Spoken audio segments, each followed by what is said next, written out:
Shalom jemaat Tuhan. Shalom, siap untuk memuji menyembah Tuhan. Amin. Haleluya. Mari kita mau berdoa untuk masuk ibadah kita pagi hari. Bapa, terima kasih ya Tuhan. Kau telah lindungi kami, berkati kami sepanjang minggu ini Tuhan.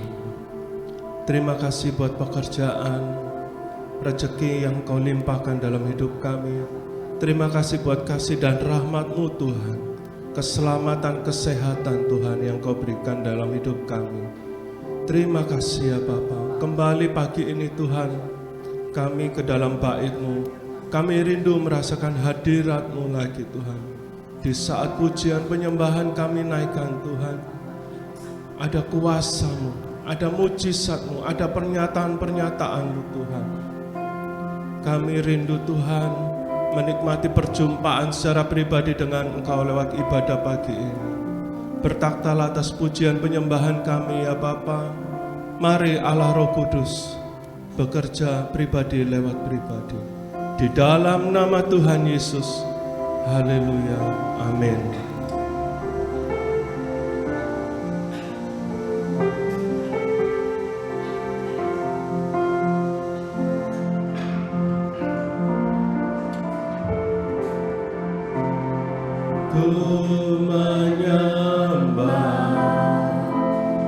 Dalam kudus hadirat-Mu,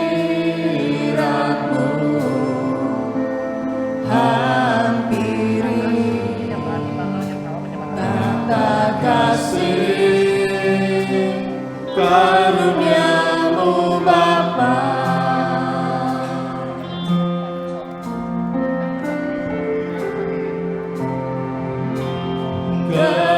Kekuatanku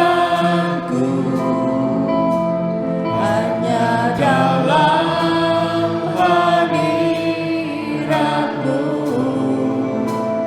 Yesusku. Hanya Kaulah segalanya.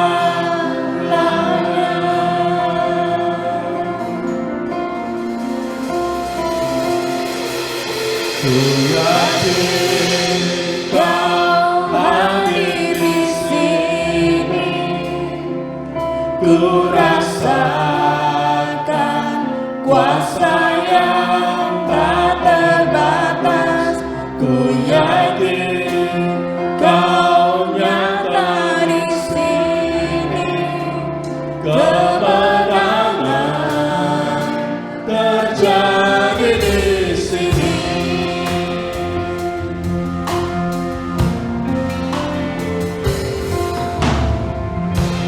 Ku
rasakan kuasa yang Ku rasakan kuasa yang tak terbatas. Ku yakin Kau nyata di sini. Kemenangan terjadi di sini. Ku yakin Kau nyata di sini. Ku Rasakan kuasa yang tak terbatas. Ku yakin Kau nyata di sini. Kemenangan terjadi di sini. Mari semua Yakin Kau nyata di sini. Ku rasakan rasakan kuasa yang tak terbatas. Ku yakin Kau nyata di sini. Kemenangan terjadi di sini. kesembuhan terjadi di sini. Pemulihan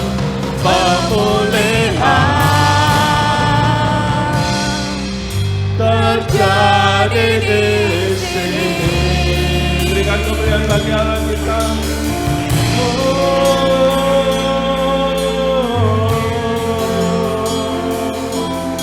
Haleluya.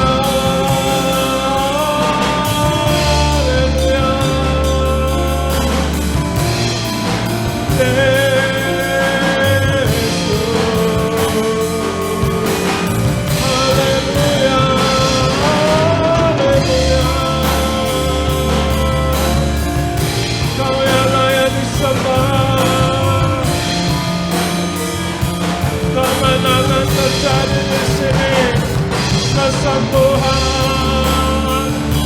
pemulihan.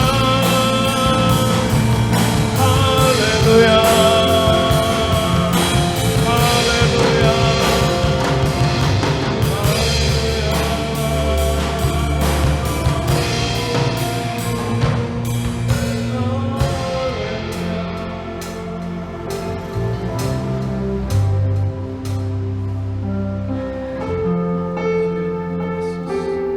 pegang tangan kami Tuhan. Kami tidak dapat hidup tanpa Engkau Yesus.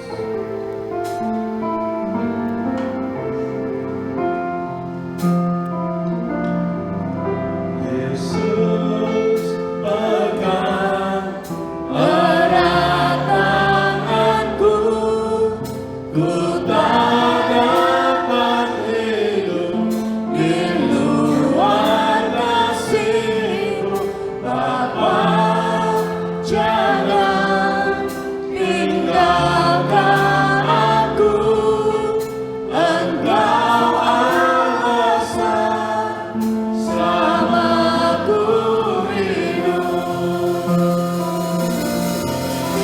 Yesus pegang Erat tanganku, ku tak dapat hidup di luar kasih-Mu. Bapa, jangan tinggalkan aku. Engkau alasan selama ku hidup.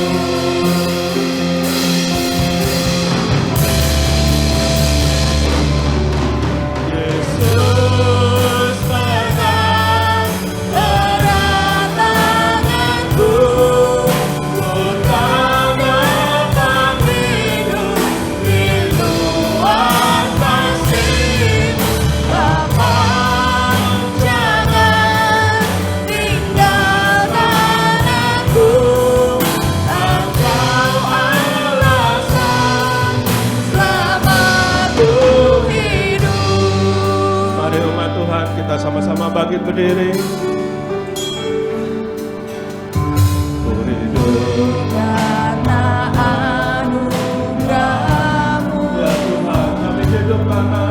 Tiada satupun dapat ku banggakan, semua karena cintamu. Ini hidupku, pimpin jalanku. Yesus pegang erat tanganku, ku tanyakan hidup rinduan kasih. Bapa, jangan tinggalkan aku, Engkau alasan selama ku hidup. Yesus pegang erat tanganku, ku tak dapat hidup di luar kasih. Bapa, jangan tinggalkan aku, Engkau alasan selama ku hidup.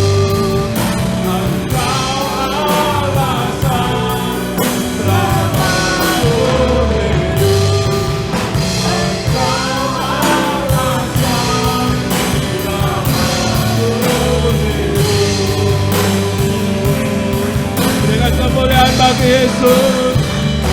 Oh. Haleluya. Kita mau berikan salam ke kanan kiri saudara kita.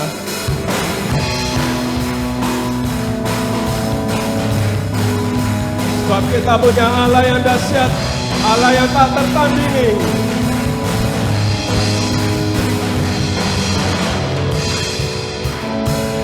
Pada siapa kau bandingkan Perbuatannya yang heran,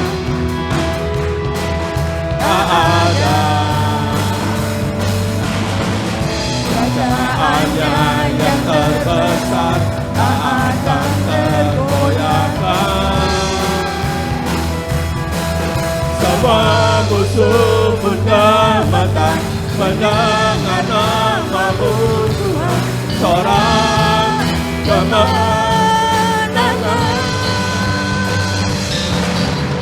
sungguh tak tertandingi, tak ada yang setara denganmu. Hanya Yesus Tuhanlah yang terhebat, jauh melebihi dari penguasa di dunia. Kerajaanmu kekal.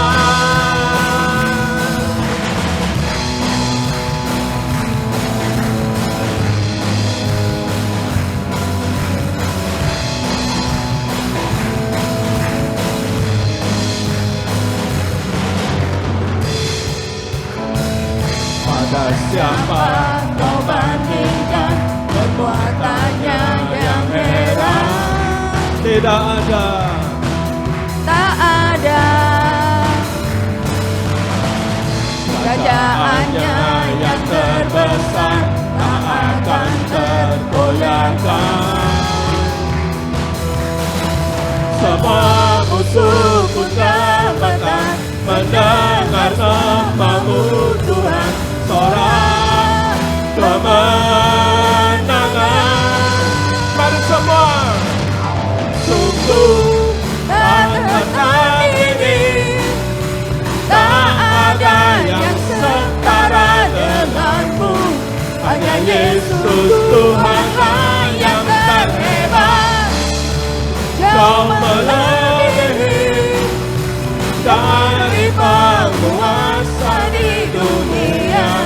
Kerajaanmu kekal, sungguh tak tertandingi, tak ada yang setara denganmu. Hanya Yesus Tuhanlah yang terhebat, jauh melebihi dari penguasa di dunia. kerajaanmu kekal.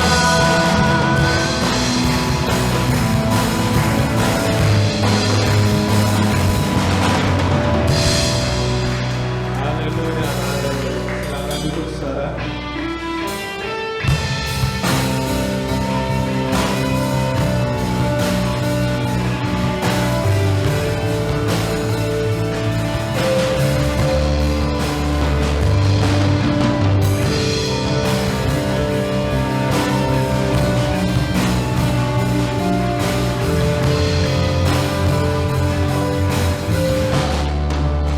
Begitu besar kasih-Mu Bapa, Kau berikan anak-Mu yang tunggal. Di saat aku percaya, kasih menyelamatkanku. Bukan sebagai hakim dunia, tapi penyelamat yang berkorban. Untuk diri-Mu Kau tebusku, kasih menyelamatkanku. Yang mengubah hidupku, ingat kasih-Nya yang selalu ada. Kasih Yesus, kasih Yesus bagiku.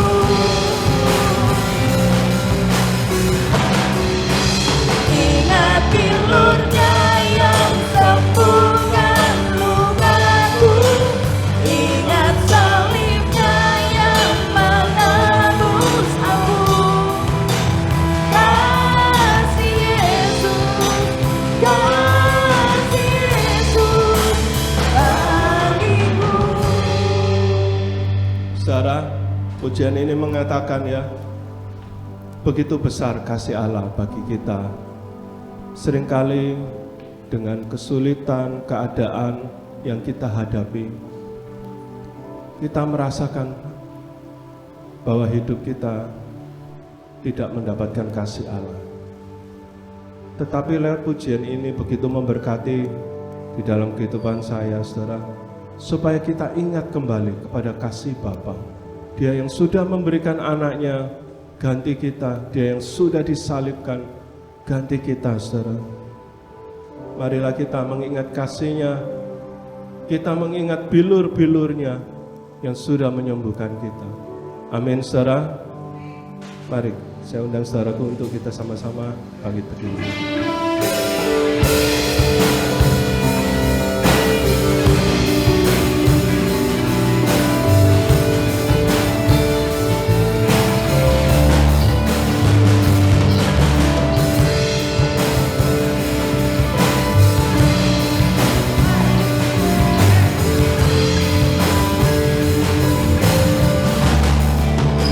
Begitu besar kasih-Mu Bapa,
tangan kita sama-sama. Ingat kasih-Nya yang mengubah hidupku, ingat kasih-Nya yang selalu ada. Kasih Yesus, kasih Yesus bagiku. Ingat bilurnya, Ingat bilurnya yang sembuhkan lukaku, ingat salibnya yang menebus aku. Kasih Yesus, kasih Yesus bagiku. ingat kasih-Nya Tuhan. Ingat kasih-Nya yang mengubah hidupku, ingat kasih-Nya yang selalu ada. Kasih Yesus, kasih Yesus bagiku.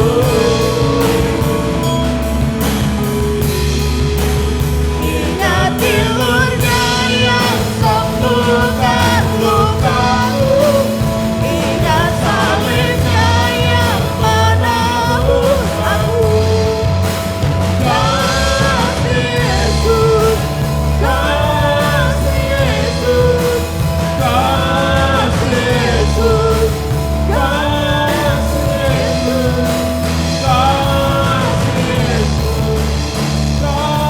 Kasih Yesus bagiku. Dengan kemuliaan bagi Allah kita, bagi kasih-Nya yang tak terbatas.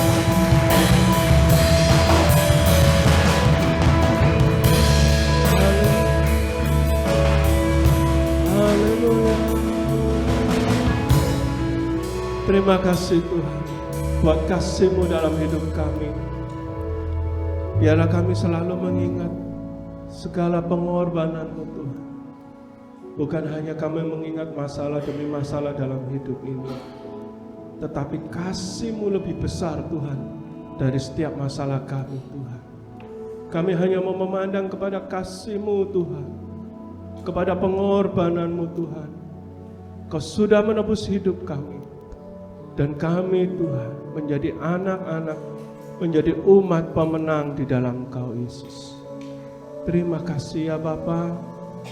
Terima kasih buat bilur-Mu, terima kasih buat pengorbanan-Mu di atas kayu salib. Bapa, sebentar kami akan mendengarkan firman-Mu lagi dalam hidup kami. Kami mau Tuhan, saat ini Engkau berbicara, pribadi lewat pribadi, menjamah setiap kami Tuhan, menguatkan setiap kami Tuhan, yang terluka Tuhan, Engkau hiburkan Tuhan, yang mengalami masalah Engkau beri jalan keluar Tuhan. Ada rema, ada mujizat-Mu di dalam firman-Mu ya Bapa. Kami siap menyambut firman-Mu di dalam nama Tuhan Yesus Kristus. Mari sama-sama katakan amin. Haleluya. Silakan duduk dalam hadirat Tuhan. Puji Tuhan. Kembali saudara akan diberkati melalui firman Tuhan. Sekali lagi waktu firman Tuhan disampaikan, jemaat konsentrasi dengan baik. Jemaat yang kasih di dalam Yesus, ya, kalau saya selalu khotbah ya tentang, bukan tentang berkat-berkat jasmani, tapi seringkali saya khotbah ya tentang pengetahuan ya kitab suci, tentang pengajaran-pengajaran ya, karena memang gereja ini ya, misi gereja GBDI Sion Permai ini adalah mencerdaskan iman, mencari yang terhilang ya. Ini pondasi yang ditinggalkan Tresia. Saya cuma tinggal teruskan saja. Jadi di akhir zaman ini kitab ya harus memiliki ya kecerdasan iman. Kalau tidak begitu ya pengajaran hari-hari ini simpang siur. Ya, saya melihat ya khotbah-khotbah ini mulai ya keluar dari konteks kitab suci. Padahal seorang hamba Tuhan itu mewakili Allah untuk menyampaikan kebenaran firman Tuhan. Jadi kalau kita menafsirkan Alkitab tidak boleh keluar dari konteks, tapi saya melihat banyak ya ditafsirkan sendiri. Ya. Nah, seperti kita melihat ada pengajaran mengatakan Yesus bukan juru selamat. Ya. Nah, ini saya juga dikirim WA. Ya, saya lupa mungkin itu dari Tiongkeng ya. Ya. Nah, itu satu pengajaran ya dari gereja lain bahwa ada pengajaran ya Yesus bukan juru selamat tapi dia akan konfirmasi katanya ya. Nah, di situ diajarkan Bapa yang ada di dalam Yesus itulah juru selamat. Ya. Nah, jadi bukan Yesus juru selamat tapi Bapa ya Allah yang ada di dalam Yesus itulah juru selamat yang sebenarnya. Nah, inilah seringkali saya jelaskan bahwa kemahakuasaan Yesus, ya otoritas Yesus yang diberikan, ya atau yang dimiliki, ini dilemahkan terus.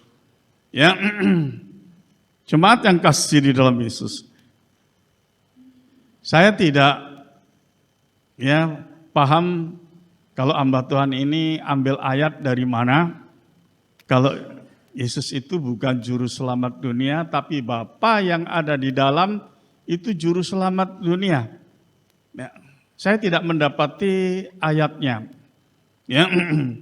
Nah, sedangkan ayat yang saya dapati itu saudara juga semua sudah tahu. Misalkan Yohanes 1 ayat 14 dikatakan firman itu jadi manusia. Jadi yang disalib itu Yesus. Ya, bukan Bapa yang disalib.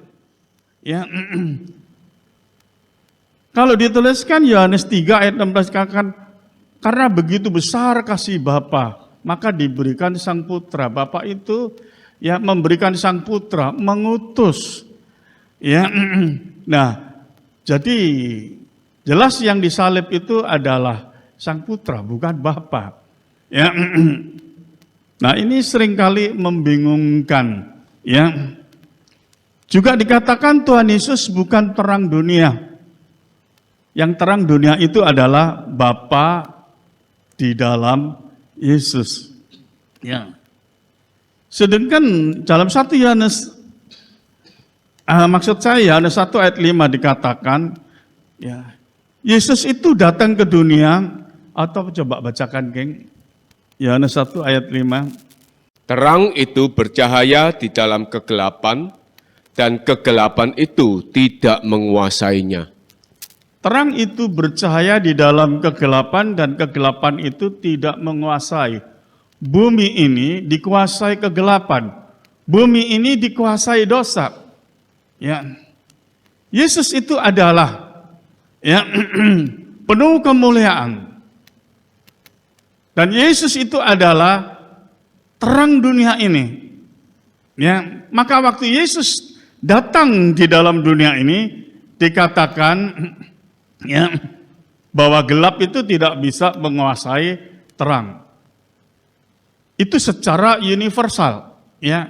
Tapi secara pribadi, manusia lama kita ini ada dosa. Dosa itu berbicara tentang kegelapan. Jadi hidup ini kegelapan, ada dosa. Waktu kita percaya, ya, dosa kita itu diangkat ke salib. Kebenaran dan kekudusan Yesus diberikan kepada kita, ya, maka terang itu ada di dalam kehidupan kita, gelap itu enggak ada, ya, maka baru Roh Kudus itu tinggal di dalam kehidupan kita. Kalau ini masih ada kegelapan, masih ada dosa, terang dan gelap itu tidak bisa sinergi, itu firman Tuhan jelaskan. Ya, nah, jadi kita harus memahami hal ini. Ya, coba Yohanes 8 ayat 12. Maka Yesus berkata pula kepada orang banyak, katanya, Akulah terang dunia. Barang siapa mengikut aku, ia tidak akan berjalan dalam kegelapan, melainkan ia akan mempunyai terang hidup. Nah, Yesus itu terang dunia, menerangi hidup kita. Ya, barang siapa memiliki terang, dia tidak berjalan di dalam kegelapan. Barang siapa memiliki kebenaran Yesus, dia tidak berjalan di dalam dosa. Itu secara rohaninya. Ya, jadi kita bisa ya memahami ini. Nah, tapi yang diajarkan itu adalah terang, Bapa itu adalah terang, ya, dan Yesus itu memancarkan terang Bapa. Kan berarti Yesus itu nggak punya terang. Yesus itu Allah, penuh kemuliaan. Ya, Yohanes 1 ayat 1 dikatakan pada mulanya adalah firman. Firman itu bersama-sama dengan Allah. Dan firman itu adalah Allah. Ayat 2 dan 3 dikatakan dengan jelas, segala semesta alam ini diciptakan oleh Dia, oleh Yesus. Tanpa Dia tidak ada sesuatu yang diciptakan. Ya, nah jadi ini kemahakuasaan Yesus ini, ya, ini tipu daya iblis itu luar biasa. Ya, jadi pengajaran ini seolah-olah menghilangkan ya kemahakuasaan Tuhan Yesus. Coba baca Filipi 2 ayat 10 dan 11. Supaya dalam nama Yesus bertekuk lutut segala yang ada di langit dan yang ada di atas bumi dan yang ada di bawah bumi, dan segala lidah mengaku Yesus Kristus adalah Tuhan bagi kemuliaan Allah Bapa. Segala lidah itu bertekuk lutut dalam nama Yesus. Baik seluruh malaikat yang di sorga, baik manusia yang ada di bumi, baik roh-roh jahat, ya, itu bertekuk lutut di dalam nama Yesus.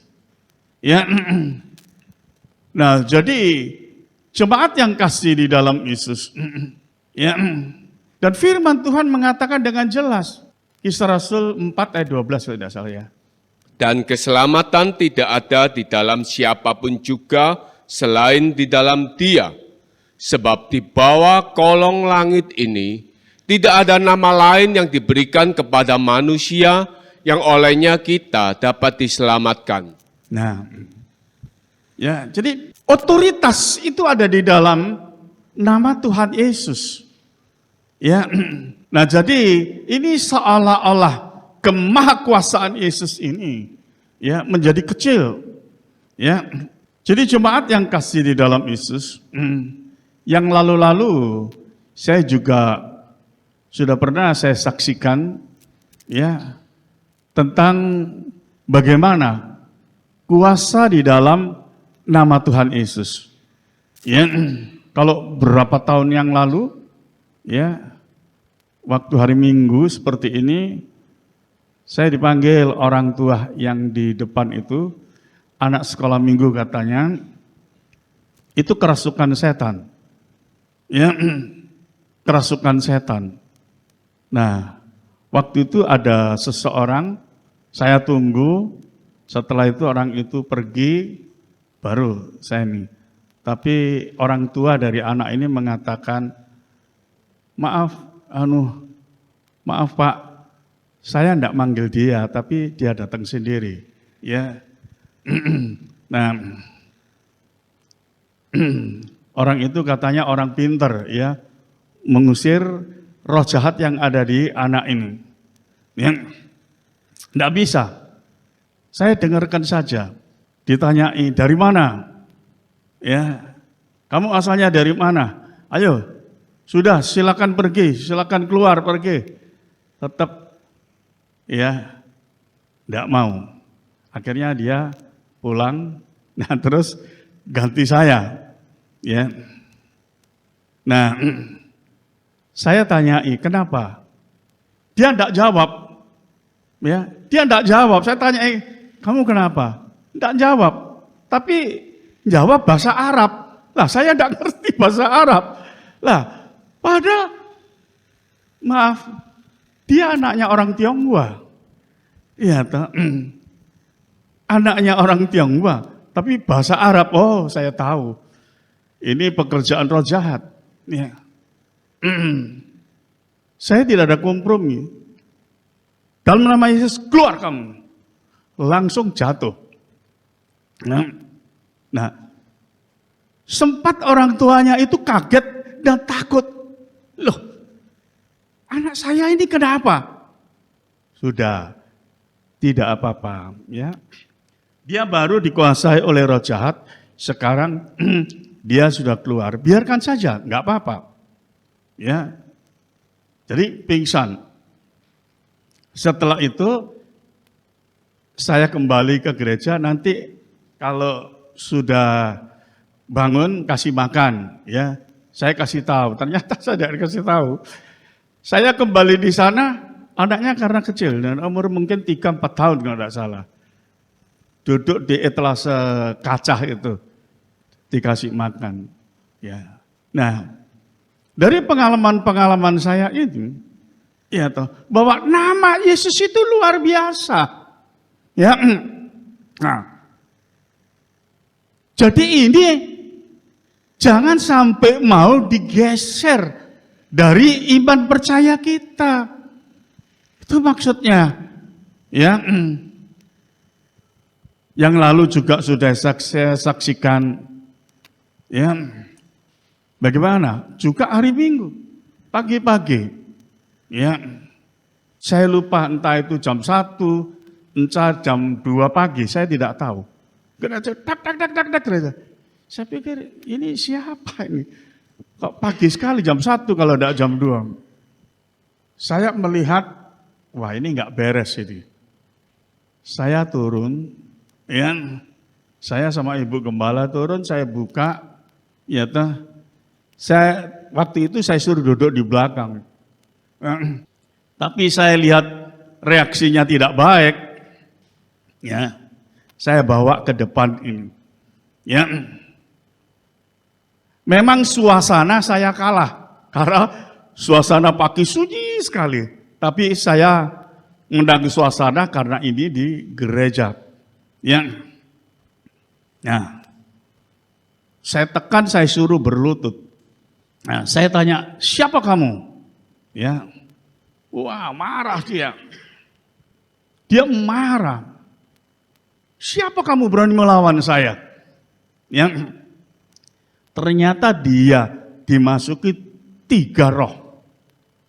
Roh dari Bali, dari Banyuwangi, kalau tidak salah satunya dari Ponorogo.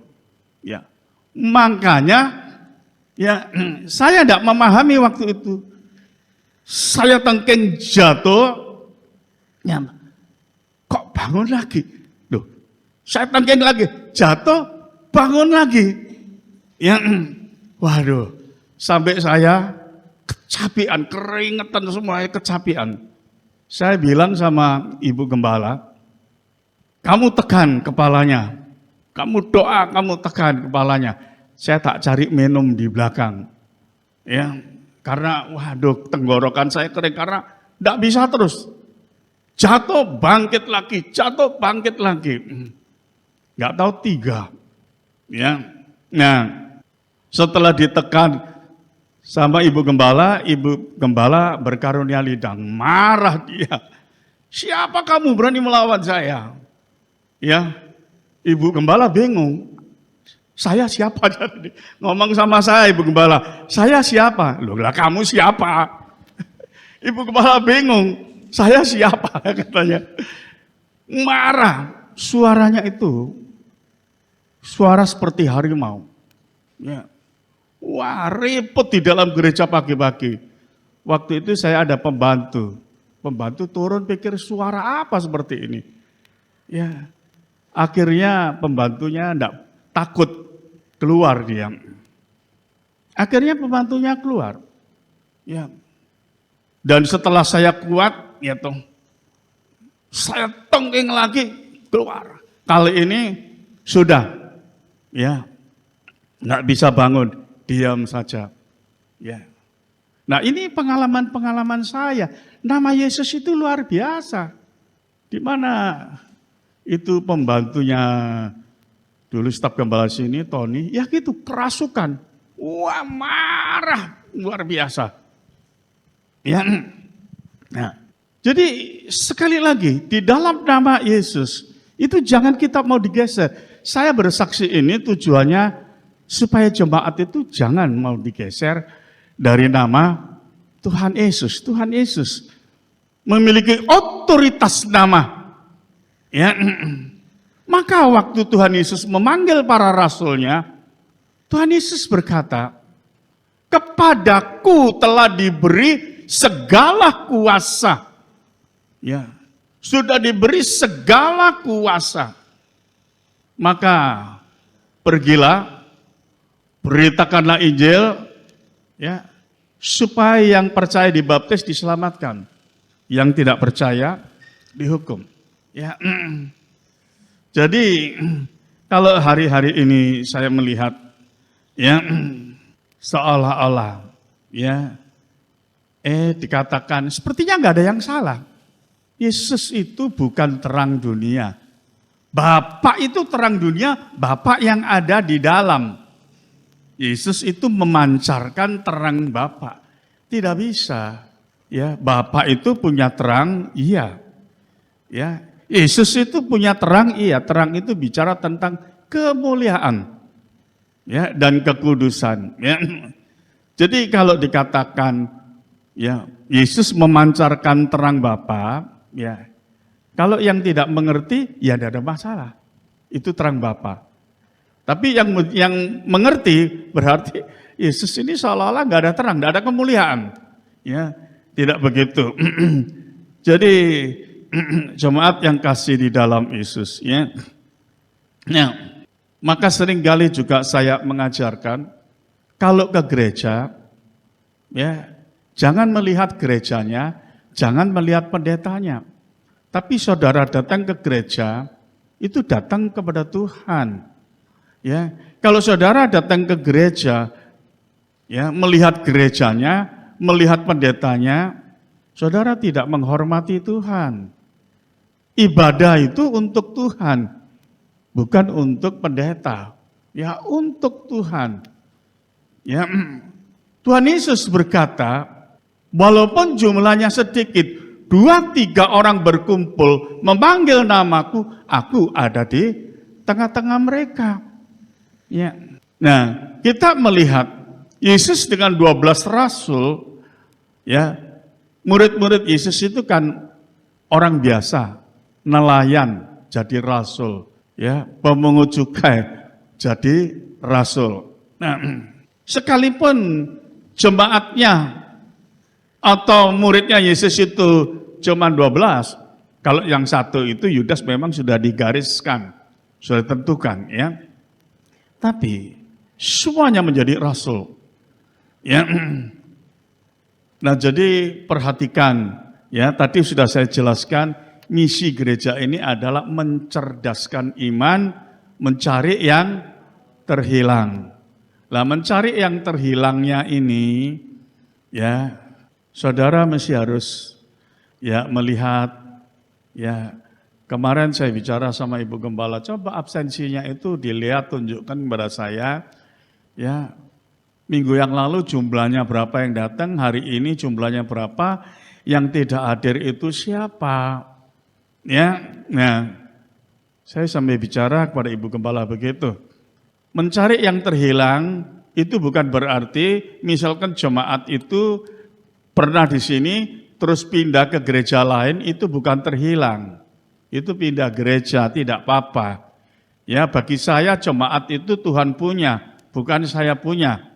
Ya, saya sebagai gembala, ya, hanya menyampaikan, ya, kebenaran firman yang memang Tuhan tugaskan dalam kehidupan seorang gembala. Ya. Nah, jadi kalau ada jemaat, ya, mereka yang mungkin karena ekonomi, karena apa, ya mereka tidak beribadah. Nah itu coba ya kita bawa kembali. Itu kita mencari yang terhilang. Jadi jemaat yang kasih di dalam Yesus, begitupun juga kita saling doa mendoakan, ya supaya gereja ini, ya ada bangku-bangku yang kosong ini, ya bisa diisi dengan jiwa-jiwa, ya. Kalau yang lalu, ya yang diributkan itu, ya adalah persepuluhan, ya maka saya katakan persepuluhan itu tidak perlu diperdebatkan, ya. Jemaat yang memiliki kualitas iman itu juga pasti memiliki kualitas kasih. Pengajaran Taurat persepuluhan itu perintah karena ada tuntutan hukumnya. Maka orang Farisi kalau tidak memberi perpuluhan, dia takut kena hukum atau tidak diberkati. Itu Taurat. Tapi beda dengan hari ini. Injil kasih karunia itu memberi karena kasih. Ya.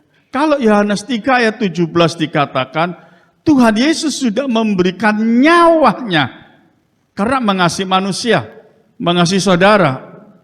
Masakan manusia memberi persepuluhan untuk hamba Tuhan dan pekerjaan Tuhan, itu perhitungan. Ya. Tuhan Yesus itu memberkati terlebih dahulu, baru saudara mengembalikan persepuluhannya. Itu apa beratnya? Ya. Nah, jangan kita kena tipu daya setan. Kita hidup dikuasai oleh roh tamak. Ya. Nah, ini maka saya ajarkan supaya kita bisa ya memahami ya dalam kehidupan kita beribadah dengan benar, ya. Pada pagi hari ini saya akan khotbahkan tentang Android. Ini sebetulnya sudah saya persiapkan khotbah ini kurang lebih mungkin sudah 2 bulan. Cuman ya saya khotbahkan yang lain dulu, ya. Pagi ini saya sempatkan. Nah, ketidaksempurnaan manusia itu akibat dosa. Dan berakibat manusia itu menjadi lemah rohnya. Dan berakhir pada satu kematian kekal. Ya, itu karena adanya dosa. Maka di dalam Yohanes 10 ayat 10, coba bacakan bagian B saja. Aku datang supaya mereka mempunyai hidup dan mempunyainya dalam segala kelimpahan. Amin. Amin, ya. Kita melihat Yesus itu mengasihi kita. Maka berapa minggu yang lalu saya katakan, Allah itu tidak bisa berhenti mengasihi manusia. Ya, Allah itu tidak bisa berhenti mengasihi manusia. Karena memang Allah itu adalah kasih. Ya, nah kita melihat di dalam ayat bacaan ini dikatakan Yesus datang supaya mereka mempunyai hidup dan mempunyai dalam kelimpahan. Akibat dosa, manusia tidak memiliki hidup kekal, ya, dan tidak memiliki kelimpahan. Kelimpahan ini berbicara tentang karunia-karunia surga, nggak ada. Tapi Yesus datang memberikan kelimpahan, ya, memberikan kehidupan yang sejati, juga memberikan kelimpahan karunia-karunia surga. Supaya di dalam hidup Kristen ini, di dalam kehidupan kita sebagai orang Kristen atau sebagai anak-anak Tuhan, kita mengerti arti hidup ini seperti apa dan tujuan hidup ini kita kemana. Nah, ini banyak manusia tidak mengerti. Ya. Jadi ibadah itu cuma ya satu kewajiban, ya seneng-seneng saja. Tapi dia tidak mengerti arti ibadah yang sesungguhnya. Arti ibadah itu adalah penyembahan kita kepada Allah. Karena dia sang pencipta, kita yang diciptakan. Ya. Jemaat yang kasih di dalam Yesus, ya, saya teruskan. Nah, Tuhan Yesus datang memberi hidup, manusia hidup dalam kesempurnaan Tuhan Yesus. Ya. Jadi sekarang manusia itu hidup dalam kesempurnaan Tuhan Yesus. Orang yang hidup dalam kesempurnaan Tuhan Yesus, itu Roh Kudus ada di dalam kehidupannya. Firman ada di dalam kehidupannya. Nah, orang yang hidup dalam kesempurnaan Tuhan Yesus, dia menang atas dosa akhir zaman. Dosa akhir zaman itu mengerikan sekali. Di luar banyak pengajaran-pengajaran yang menyesatkan iman kita. Ya, tapi juga iblis bekerja ya begitu luar biasa di dalam kehidupan kita. Ya, melalui Android. Nanti saya akan jelaskan. Ya. Ya. Jadi di akhir zaman ini dosa menguasai pikiran manusia. Ini tipu daya setan yang mengerikan. Kita melihat berbicara tentang Android ini dari orang tua, ya, dari anak sampai orang tua. Itu semua kecanduan Android. Ini hati-hati. Ini satu tipu daya setan yang sangat mengerikan. Android itu sangat mengikat, tidak bisa dilepaskan. Ya, sulit sekali dilepaskan. Orang kehabisan uang, dia butuh makan, dia tidak akan jual Androidnya. Dia jual bajunya. Dia pertahankan Androidnya. Ya. Nah, jadi kita melihat Android ini melebihi kecanduan narkoba. Nah, ini kita harus hati-hati. Kecanduan narkoba itu merusak tubuh. Tapi kecanduan Android itu merusak pikiran kita. Ya. Iblis merusak manusia ya, dengan narkoba. Tapi di zaman akhir ini, iblis merusak manusia dengan Android. Ya, dosa akhir zaman itu manusia dikuasai Android. Ya, kita sebagai orang beriman dan berhikmat, jangan mau dikuasai Android. Android kita kuasai, bukan kita dikuasai Android. Ya. Di dalam Android ini ada dosa percabulan yang menguasai manusia. Dan itu berakibat pikiran kotor. Pikiran tidak fokus hal-hal rohani. Dosa percabulan itu melumpuhkan iman saudara. Ini hati-hati. Ya. Dosa percabulan itu melumpuhkan iman manusia.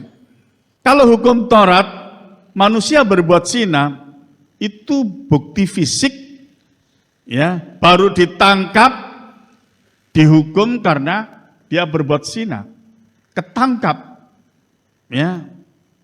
Nah, tetapi kita melihat hukum kasih karunia itu beda. Tolong bacakan Matius 5, 27 dan 28. Kamu telah mendengar, jangan berzina. Tetapi aku berkata kepadamu, setiap orang yang memandang perempuan serta menginginkannya, sudah berzina dengan dia di dalam hatinya. Nah, hati juga berbicara tentang pikiran. Ya. Jadi hukum kasih karunia ini melihat terekam di pikiran itu sudah jatuh dalam dosa persinahan. Jadi kita melihat betapa mengerikan. Melakukan dosa persinahan ini tidak ada yang tahu. Kalau dulu ketangkap baru dihukum. Sekarang siapa tahu orang kalau melakukan persinahan di pikiran di Android ini. Ya. Di akhir zaman ini dosa menguasai pikiran orang beriman itu melalui Android. Mudah sekali manusia jatuh dalam dosa persinahan karena adanya Android. Benda ini siang malam ada bersama-sama saudara. Siapa tahu orang yang bersinah melalui pikiran, nggak ada yang tahu. Wong ini siang malam. Ya, di dalam kehidupan kita. Tapi manusia dalam kesempurnaan Tuhan Yesus yang penuh hikmat Roh Kudus menang atas dosa persinahan ini. Jadi pastikan hidup saudara ada hidup dalam kesempurnaan Tuhan Yesus. Maksudnya, ya, pastikan saudara harus penuh Roh Kudus dan penuh firman. Ya, jemaat yang kasih di dalam Yesus. Yang lalu juga saya saksikan, ya, saya melihat Android ini tidak sembarangan. Saya melihat yang penting-penting yang perlu. Tapi waktu saya mencari obat, ya, saya beli obat, maksudnya 1 hari diminum berapa, efek sampingnya apa. Tapi keluar gambar cabul semua. Saya blokir nggak bisa. Makin hari makin gila. Saya tahu ini pekerjaan setan. Ya. Tapi saya tidak bisa mengatasi. Saya blokir keluar lagi, blokir keluar lagi. Ya. Nah, ini akan merusak, ya, iman saya. Saya pikir bagaimana caranya ini. Saya minta tolong Tiongking. Saya punya Android ada 2. 1 bisa dihapus sama Tiongking. Wah, saya senang sekali. Yang 1 nggak bisa. Ya, akhirnya saya minta tolong sama Jesslyn, ya, sama Lili, dihapus. Wah, saya senang sekali. Nah, ini dosa percabulan luar biasa mengerikan. Ya, nah jadi jemaat yang kasih di dalam Yesus. Kalau begitu, apakah kita tidak usah pakai Android? Saya tidak mengatakan begitu. Kebutuhan manusia pada Android itu besar sekali. Ya. Jadi bukan berarti saya mengotbarkan ini, Android dibuang saja, saudara tidak perlu pakai Android, bukan itu. Maksud saya, kalau masih anak-anak, jaga. Ya. Kalau masih anak-anak, jaga. Kalau anak-anak tidak mengerti, ya. Kalau tidak salah 1 minggu yang lalu, ya, saya dapat kiriman video, ya, video itu menjelaskan, itu dokter-dokter, itu dijelaskan, orang yang kecanduan Android, ya, itu otaknya susut 4,4% katanya. Ya. Bahkan saya melihat lagi, ya, diperlihatkan orang yang kecanduan Android, ini anak-anak ya yang saya maksud, itu gila. Banyak anak-anak gila kecanduan Android. Saya sendiri tahu anak maupun orang tua yang kecanduan Android, ya, yang dia tidak bisa mengendalikan Androidnya, justru dia dikendalikan oleh Android.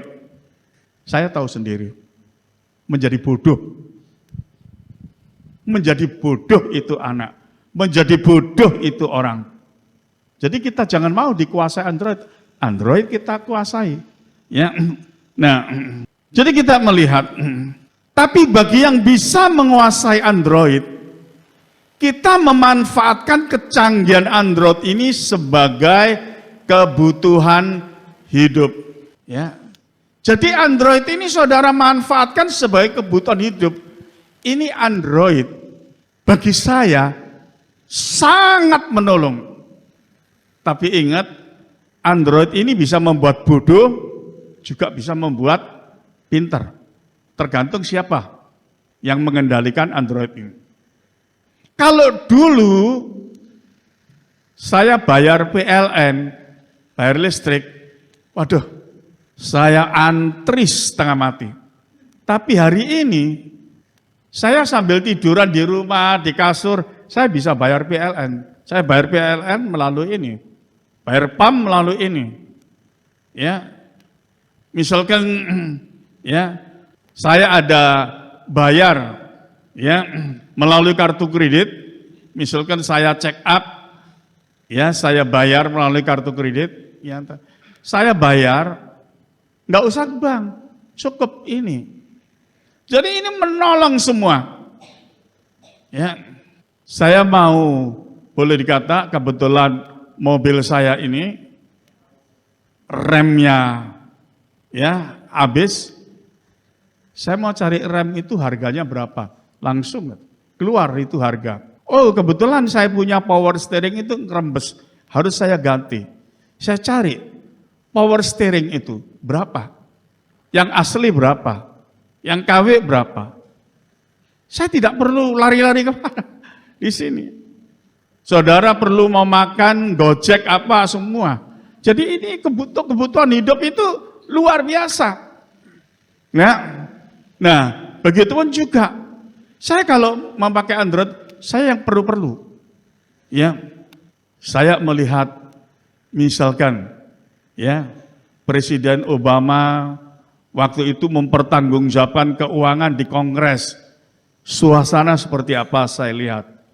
Donald Trump itu seperti apa? Ya, Joe Biden ini seperti apa? Saya senang melihat gitu. Ya, nah, begitu juga produksi mobil seperti apa? Itu saya senang melihat begitu. Nah, saya melihat kecanggihan hari ini, ya teknologi ya di Cina itu luar biasa. Nah, ini manfaat, ya bisa saya manfaatkan. Saya melihat sejarah Israel, ini sini ada, komplit. Ya, jadi ini bisa kita manfaatkan.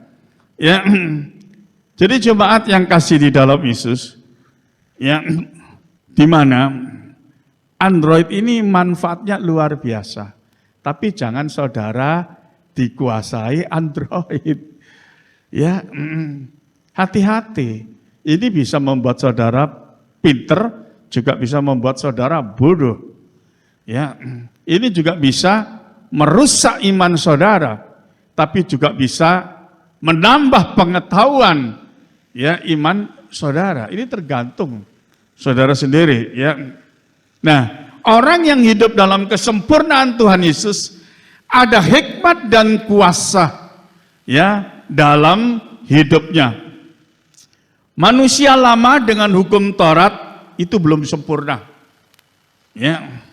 Manusia baru dengan Injil kasih karunia, kemuliaan Injil itu menyempurnakan manusia. Ya. Jadi saudara sangat beruntung hidup ya di dalam kasih karunia Tuhan ini. Hidup dalam kesempurnaan Tuhan Yesus itu hidup mengalahkan dosa. Jadi sekali lagi, hidup dalam kesempurnaan Tuhan Yesus itu hidup mengalahkan dosa. Hidup menang atas dosa, itulah kemuliaan Injil. Ya, sebab Injil ini kekuatan Allah. Ditulis Rom 1 ayat 16 dan 17. Injil adalah kekuatan Allah yang menyelamatkan setiap orang yang percaya. Jadi pastikan dalam kehidupan saudara, ya jangan abaikan kehidupan saudara dengan firman Allah. Ini perkataan Allah sendiri. Ya, juga jangan abaikan pekerjaan Roh Kudus yang dalam kehidupan saudara. Saya banyak melihat hari-hari ini pengajaran simpang siur semua. Karena apa? Mereka mengajar dengan teologi mereka. Roh Kudus terabaikan.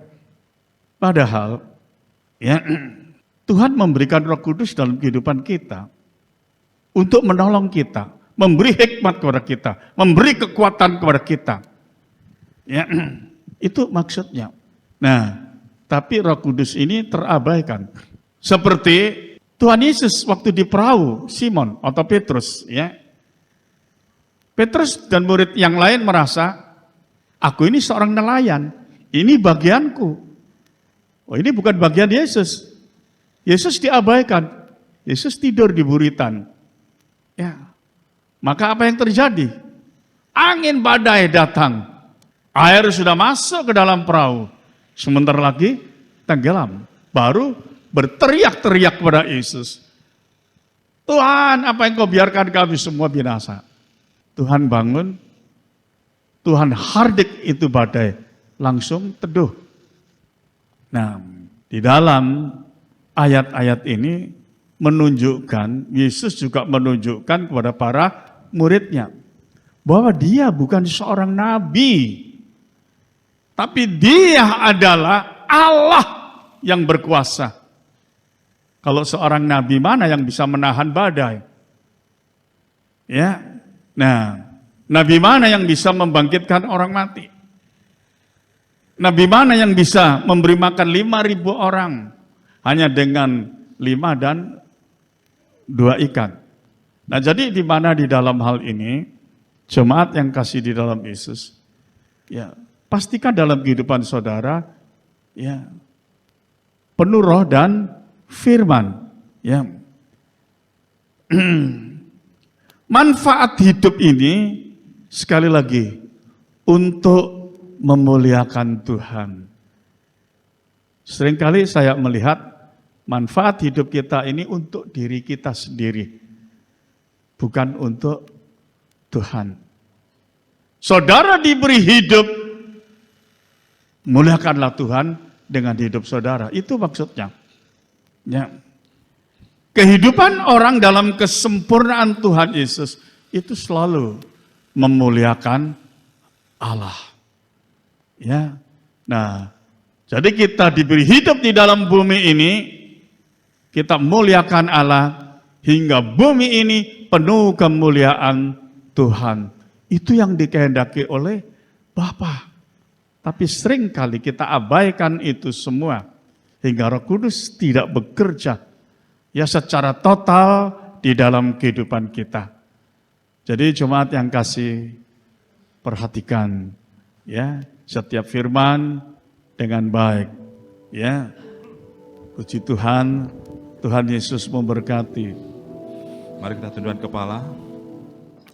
Tuhan Yesus, Tuhan kami yang baik, sangat baik dan sungguh baik. Pagi hari ini kami boleh menikmati Engkau lagi Tuhan. Itu karena kasih karunia-Mu, anugerah-Mu, kebaikan-Mu menyertai hidup kami sampai saat ini Tuhan. Dan kami sudah mendengarkan Engkau berbicara melalui lidah bibir hamba-Mu, Bapak Gembala kami. Engkau mengingatkan kami kembali Tuhan, bahwa kami hidup di akhir zaman. Dan kami hidup di kasih karunia-Mu Tuhan. Kami tidak ingin menyia-nyiakan hidup yang Kau berikan bagi kami. Kami mau terus memandang Tuhan. Kami terus mau mencari hadirat-Mu. Kami mau terus mengenal Engkau lebih dalam, dan lebih dalam lagi Tuhan. Karena di akhir zaman ini, pekerjaan iblis juga semakin luar biasa. Tapi itu tidak mengentarkan hati kami. Karena kami punya Roh Kudus yang Kau anugerahkan bagi kami setiap pribadi lepas pribadi. Untuk menolong kami, agar kami dapat hidup seturut dengan kehendak dan kemauan-Mu Tuhan.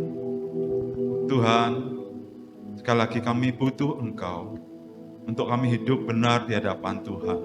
Dan keimanan kami tidak terganggu, tidak tertipu daya oleh iblis. Melalui kemajuan teknologi Tuhan. Biarlah kemajuan teknologi itu Tuhan untuk mempermuliakan nama-Mu Tuhan. Perjalanan bersama kami Tuhan, kami mohon Tuhan. Sekali lagi, hidup kami benar di hadapan Tuhan, sampai Engkau datang kedua kalinya. Materaikan firman-Mu dalam hati kami, dalam hidup kami, untuk kami boleh dan menjadi pelaku firman. Sehingga kehidupan kami memancarkan kasih Kristus, dan dimanapun kami ada, nama Tuhan dipermuliakan. Kau memberkati Bapak Gembala kami Tuhan, dengan kekuatan pengurapan yang baru, hikmat-hikmat baru Engkau bukakan lagi Tuhan. Kekuatan daripada-Mu Tuhan. Roh Kudus menyertai kehidupannya hari lepas hari. untuk menjadi penjala-penjala manusia dimanapun beliau melayani Tuhan. Berkati kesehatannya, sempurnakan kesehatannya. Terima kasih Tuhan. Inilah seluruh doa kami yang kami naikkan dan kami minta hanya di dalam nama Tuhan Yesus Kristus, Tuhan dan Juru Selamat kami yang hidup. Haleluya. Amin. Jadwal ibadah di gereja kita bisa ditayangkan. Ibadah wanita setiap hari Selasa jam 5 sore, jam 3 sore sampai selesai. Ibadah puasa hari Kamis jam 9 pagi sampai selesai.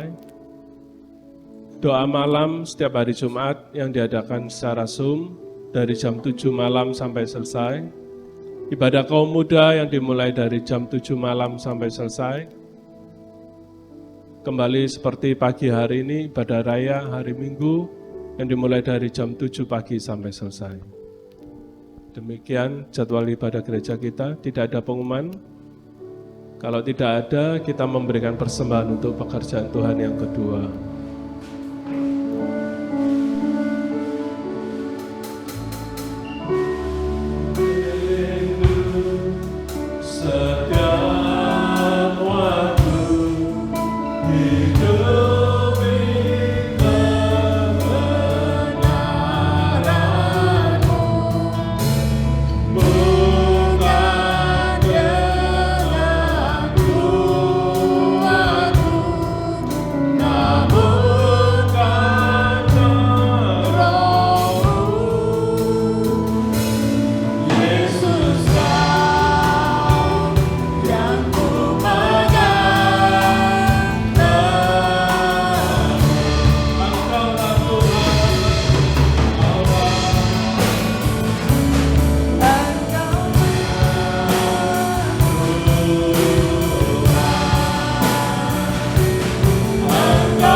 Bapa di dalam nama Tuhan Yesus, dengan penuh rasa syukur dan terima kasih, Tuhan Yesus memberkati ibadah pagi hari ini. Melalui firman-Mu, iman roh kami mengalir diteguhkan. Memberkati leader singer, memberkati yang main musik. Memberkati seluruh umat-Mu yang hadir pada pagi hari ini dengan berkat-berkat yang terbaik. Berkati iman rohani mereka, berkati hidup ibadah mereka, berkati rumah tangga mereka, berkati kesehatan mereka ya Bapa, berkati usaha pekerjaan mereka, berkati keuangan mereka, sertai dan lindungi senantiasa umat-Mu ya Tuhan, supaya mereka hidup bersuka cita di dalam nama-Mu. Kalau sebentar ya Bapa, mereka akan pulang ke rumah masing-masing. Kiranya berkat dan campur tangan Tuhan Yesus tetap menyertai mereka. Sekarang jemaat yang kasih dalam Yesus, pulanglah dengan berkat dan damai sejahtera yang dianugerahkan di dalam nama Tuhan Yesus Kristus. Amin. Engkaulah